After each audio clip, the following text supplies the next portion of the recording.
유시간자 TV 오늘 영상은 준 5급 교과서 한자어 11번째 시간으로 4개 단어를 보도록 하겠습니다. 먼저 관광객이라는 단어를 보겠습니다. 관광객은 볼관, 경치광, 손님객으로 다른 지방이나 다른 나라의 풍물, 풍속을 구경하러 다니는 사람을 말합니다. 볼관을 보겠습니다. 볼관은 황새관과 볼견이 합쳐진 글자입니다. 황새관은 세추 위에 부릅뜬 큰 눈과 눈썹을 그린 것으로 황새를 뜻하고 있습니다. 황새관에 볼견이 더한 볼관은 보다라는 뜻을 가지고 있습니다. 그런데 볼관은 자세히 또는 뚫어지게 응시하는 것을 말하며 폭넓게 보는 것을 의미합니다. 황새의 자태의 영향을 받아서 또 용모나 모양이라는 뜻도 가지고 있습니다. 경치광을 보겠습니다. 경치광은 빛광이라고도 하는데 불화와 사람인이 결합된 글자입니다. 사람의 머리 위에 등불을 들고 밝게 비추고 있는 모습으로 빛 또는 비추다 라는 뜻의 글자입니다. 경치 또는 풍경의 뜻도 있습니다. 손님객을 보겠습니다.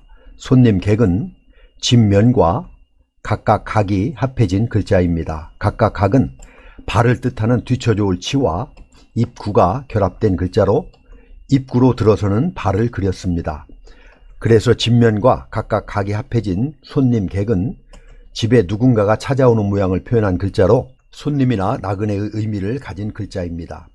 그래서 관광객은 볼관, 경치광, 손님객으로 경치를 보고 즐기러 다니는 사람이라는 의미로 다른 지방이나 다른 나라의 풍물, 풍속을 구경하러 다니는 사람을 말합니다. 답사라는 단어를 보겠습니다. 답사는 밟을 답, 조사할 사로 실제로 현장에 가서 보고 조사하는 것을 말합니다. 밟을 답을 보겠습니다. 밟을 답은 발족과 유창할 답이 합해진 글자입니다. 유창할 답은 물수 밑에 가로와를 더해서 말을 물 흐르듯이 청산유수로 잘 한다는 의미로 유창하다, 수다스럽다 라는 의미인데 후에 그릇에 물이 넘치는 모습으로 해석해서 겹치다, 솟구치다 라는 의미도 가지고 있습니다.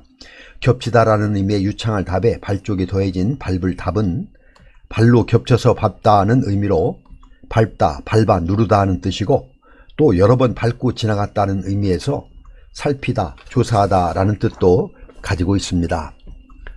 조사할 사를 보겠습니다. 조사할 사는 나무 목과 또 차가 합해진 글자입니다. 또 차는 여러 개의 돌을 겹쳐 크게 세워놓은 것을 표현한 것입니다. 돌을 여러 개 쌓은 것이니 또, 또한 등의 뜻이며 우두머리가 죽기 전에 적당한 크기의 돌 등을 준비해야 하므로 우선, 장차, 만일이라는 뜻도 있습니다. 또라는 의미의 또차와 나무목이 합해진 조사할 사는 나무를 겹쳐 만든 뗏목을 의미합니다. 후에 뗏목을 만들려면 각각의 나무의 크기와 종류가 같아야 하기 때문에 필요한 제목을 찾아 조사한다는 의미로 사물을 있는 그대로 그리다는 의미의 사실하다와 조사하다 등의 뜻이 되었습니다. 그래서 답사는 밟을 답, 조사할 사로 실제로 현장에 가서 보고 조사하는 것을 말합니다. 등고선이라는 단어를 보겠습니다. 등고선은 같을 등, 높을 고, 줄 선으로 바다의 수면을 기준으로 하여 높이가 같은 곳을 선으로 이은 것입니다. 같을 등을 보겠습니다. 같을 등은 무리 등이라고도 하는데 대나무 죽과 관청 시가 위아래로 합쳐진 모습입니다.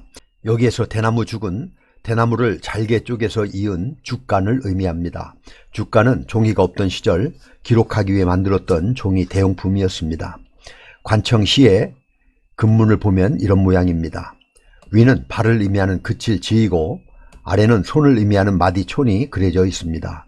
이것은 손으로 발을 받드는 모습으로 높은 분을 모신다는 의미입니다. 그래서 나랏일을 하던 관청을 뜻하며 불교가 전래되면서 부처님을 모시는 절을 의미하게 되었습니다. 그래서 같을 등은 죽간을 뜻하는 대나무 죽과 관청 시가 합해져서 관청에서 죽간을 정리해 놓는데 문서를 작성한 순서, 내용, 중요도가 같은 것으로 나누어 정리해 두었던 데에서 유래하여 물이나 등급, 같다, 가지런하다 등의 뜻을 가지고 있습니다. 높을 고를 보겠습니다. 높을 고에 각골문은 이런 모양입니다. 2층처럼 보이는 당시로서는 높은 건물을 그린 것으로 높다라는 뜻인데 그 의미가 넓어져서 가격, 신분, 인품, 지위 등이 높다, 뛰어나다 등의 의미도 가지고 있습니다. 줄선을 보겠습니다. 줄선은 실사와 샘천이 합쳐진 글자입니다. 실사는 꼬아놓은 실의 모양을 그린 것입니다. 샘천은 흰 백과 물수가 위아래로 결합한 것으로 흰 물줄기가 끊임없이 흘러나오는 샘을 표현하고 있습니다.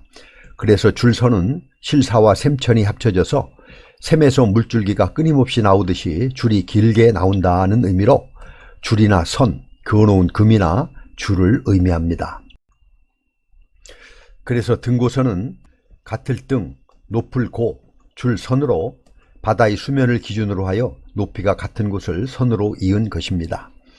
다음은 문화재라는 단어입니다. 문화재는 그럴문, 될화, 재물재로 유형문화재와 무형문화재 및 기념품, 민속자료를 통틀어 이르는 말입니다. 그럴문을 보겠습니다. 그럴문은 점괘효라는 글자의 모양이 변한 것인데요. 점괘효는 점을 치기 위해 음이나 양을 표시한 막대기들이 흩어져 있는 모습입니다. 이 막대기들은 점을 치는 데 사용되는 것이지만 숫자를 세거나 계산을 하는 데 사용되기도 해서 이를 계산하는 데 사용하는 막대기라 하여 산가지라고 부릅니다.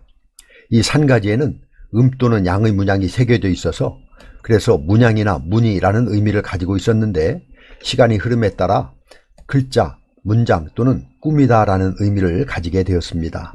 그럴이라는 말의 월은 문장을 뜻하는 순수 우리말입니다. 될화를 보겠습니다. 될화는 사람인과 거꾸로 서 있는 사람인 비수, 비가 합해진 글자입니다. 두 사람이 서로 모습을 달리해 있는 모습을 통해서 변화하다라는 의미를 나타내고 있습니다. 무엇이 되다, 변천하다, 변화, 조화 등의 의미를 가지고 있습니다. 재물재를 보겠습니다. 재물재는 조개패와 제주재가 합해진 글자입니다. 조개패는 화폐를, 제주재는 쓸만한 가치가 있음을 의미해서 재물재는 돈 또는 가치가 있는 물건을 통칭하여 이르는 글자입니다. 재물, 재산, 재능 등의 의미입니다. 그래서 문화재는 그럴문, 될화, 재물재로 유형문화재와 무형문화재 및 기념품, 민속자료를 통틀어 이르는 말입니다. 이렇게 해서 준호국 교과서 한자어 11번째 영상으로 4개 단어를 알아보았습니다. 다시 한번 정리해보면 관광객은 볼관, 경치광, 손님객으로 다른 지방이나 다른 나라의 풍물, 풍속을 구경하러 다니는 사람을 말합니다. 답사는 밟을 답, 조사할 사로 실제로 현장에 가서 보고 조사하는 것을 말하며 등고선은 같을 등, 높을 고, 줄선으로 바다의 수면을 기준으로 해서 높이가 같은 곳을 선으로 이은 것입니다. 문화재는 그럴문, 될화, 재물재로 유형문화재와 무형문화재 및 기념품, 민속자료를 통틀어 이르는 말입니다. 그럼 우리 같이 한번 써보도록 하겠습니다. 다음 시간에도 계속해서 준 5급 교과서 한자어를 보도록 하겠습니다. 감사합니다.